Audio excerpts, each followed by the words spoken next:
राधे राधे, जय श्री कृष्ण। एक बहुत बड़े राजा थे जिन्होंने अपना सारा राजपाट खो दिया था। उसके बाद में वो अलग अलग विद्वानों के पास गए और उनसे अपनी कुंडली दिखाई। तो सबने कहा कि अब आप दोबारा राजपाट को हासिल नहीं कर पाएंगे, आपकी कुंडली में योग ऐसे हैं। लेकिन राजा ने कहा कि मैं बड़ा नैतिकता के साथ चला हूं, मैंने हमेशा धर्म का पालन किया है, तो ये तो मेरे साथ नहीं होना चाहिए। लेकिन किसी के पास भी ये जवाब नहीं था। सबने कहा कि आपकी जो कुंडली है वो तो यही कह रही है। लेकिन राजा ने माना नहीं। उसने कहा कोई तो ऐसा योग्य पुरुष मुझे मिलेगा जो मुझे मेरे सच से अवगत कराएगा। उस समय थोड़े समय के बाद में एक बहुत बड़े योगी का आना हुआ और राजा ने उनसे मुलाकात की। राजा ने अपनी कुंडली दिखाई उस योगी को, उस महर्षि को। तो उस महर्षि ने कहा कि ये तो आपकी कुंडली है ही नहीं। तो राजा ने कहा ये आप कैसी बात कर रहे हैं, ये तो मेरी ही कुंडली है। तो फिर उस योगी महर्षि ने कहा कि ये जो कुंडली आप मुझे दिखा रहे हैं ये आपकी जन्म कुंडली है, जब आपका जन्म हुआ। लेकिन आज की आपकी जो कुंडली है वो बहुत भिन्न है। तो राजा समझ नहीं पाया। राजा ने कहा सब तो यही कुंडली देख रहे हैं, सब जन यही दिखाते हैं। तो फिर उस योगी महर्षि ने कहा कि आप जैसा कर्म करते हैं उसके अनुसार आपका जो भाग्य है, आपकी जो कुंडली है वो चेंज हो जाती है। और फिर उस योगी महर्षि ने उस राजा की एक नवीन कुंडली बनाई, उसे दी और कहा कि आप आने वाले 1.5 वर्ष के अंदर वापस अपना सारा राजपाट को हासिल कर लेंगे और आप फिर एक राजा बन जाएंगे। और ऐसे ही हुआ। ये जो मैं एग्जाम्पल आपको दे रहा हूँ इसके पीछे बहुत बड़ा तथ्य है, क्योंकि आज मैं जो इस वीडियो के तहत आप सबको बताऊंगा वो बहुत ही सरप्राइजिंग होगा। ये एक बहुत बड़ा वीडियो हो सकता है जो एस्ट्रोलॉजी को पसंद करते हैं, जो एस्ट्रोलॉजी से रुचि रखते हैं और जिनको एस्ट्रोलॉजी के बारे में कुछ ज्ञात नहीं है। अगर वो अपनी जन्म कुंडली में फिर भी इंटरेस्ट रखते हैं तो मैं आज जो कह रहा हूँ वो बहुत चौंकाने वाला है। और मैं उम्मीद करता हूँ कि मैं जिस तथ्य के साथ इसको प्रेजेंट करूँगा वो तथ्य आज तक किसी ने दिया नहीं है। आपको एक चीज़ बताता हूँ, जब हमारी जन्म कुंडली बनती है, बर्थ कुंडली बनती है, उसके बाद में हमारे जो भी ग्रह होते हैं उसकी एक पोजीशनिंग होती है, ठीक है। लेकिन एक चीज़ है जो इस दुनिया को पता नहीं है, वो क्या है मैं आपको बताता हूँ। हर एक ग्रह की एक मैच्योरिटी एज होती है।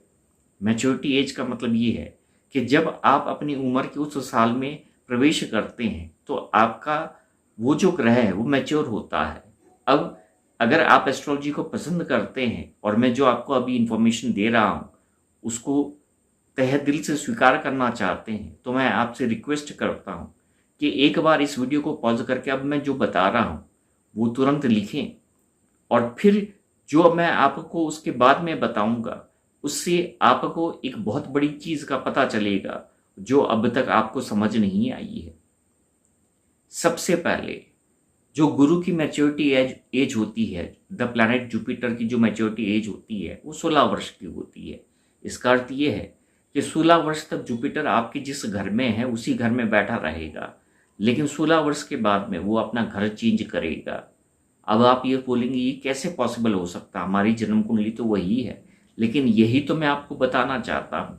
16 साल की एज में गुरु मैच्योर हो जाता है और उसके बाद में गुरु अपने आप से उस कुंडली में उस स्थान को चुनता है जो उसका यथास्थान है। ये गुरु की बात हुई। अब जब आप 21वें साल में प्रवेश करते हैं तो आपकी जो सूर्य की पोजीशन है वो चेंज हो जाती है। आपका जो सन है उसकी जो पोजीशनिंग है वो चेंज हो जाती है, क्योंकि 21st year is the maturity age of सन।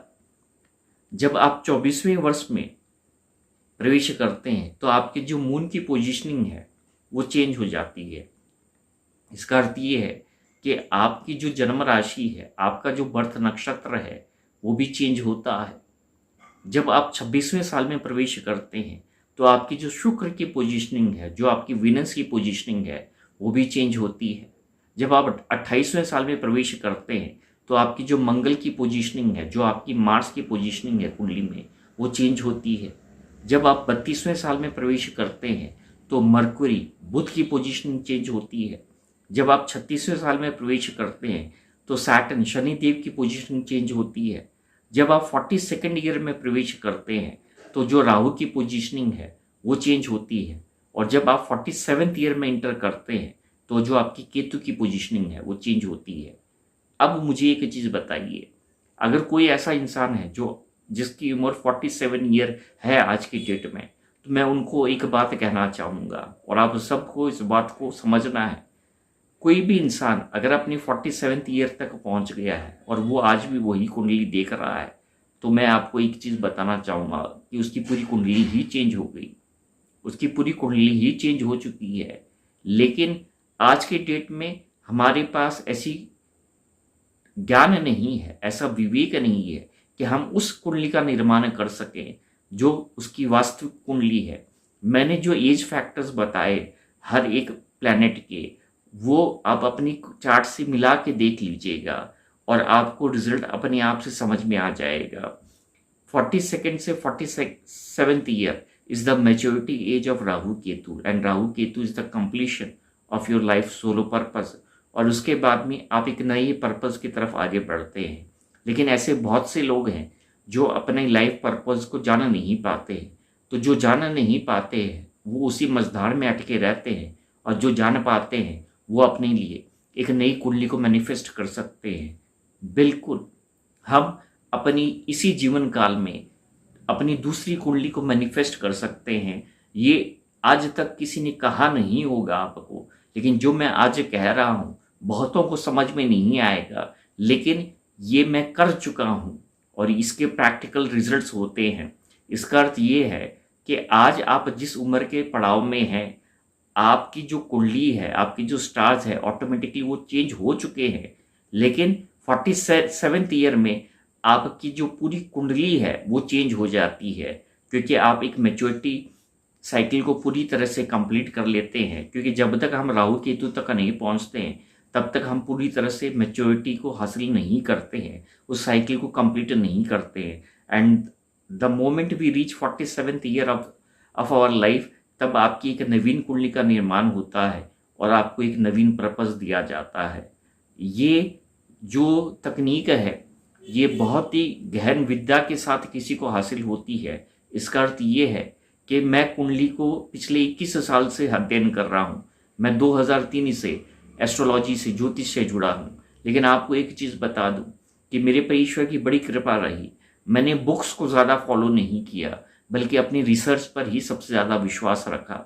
और उस रिसर्च के बलबूते मैं जो भी कुंडली मेरे पास आती है उसको उसी तरह से प्रेजेंट करता हूँ। वो जिस एज में है उस एज के हिसाब से वो जो प्लैनेट्स की पोजीशनिंग है वो मैं क्रिएट करता हूँ, और उसके बाद में जो रिजल्ट है वो चेंज हो जाता है। और यही मैं आपको बताना चाहता हूँ।